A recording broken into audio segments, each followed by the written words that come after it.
Welcome to the next installment of Burger Bites with Todd. In today's video, we'll answer the question, why is it important to let your burgers rest after cooking?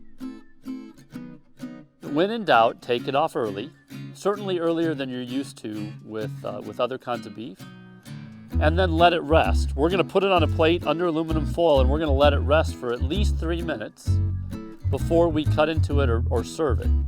And what happens, the meat on that plate continues to cook, and it continues to go from being pink to gray.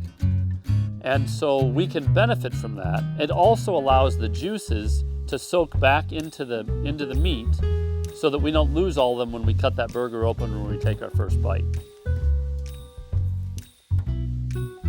Thank you for watching today's Burger Bite with Todd. If you have additional questions, feel free to reach out to us through our website at bluenestbeef.com, on our Facebook page, or by simply leaving a comment below. Please be sure to like this video and subscribe to hear more Burger Bites with Todd. Also, check out these additional videos to learn more today.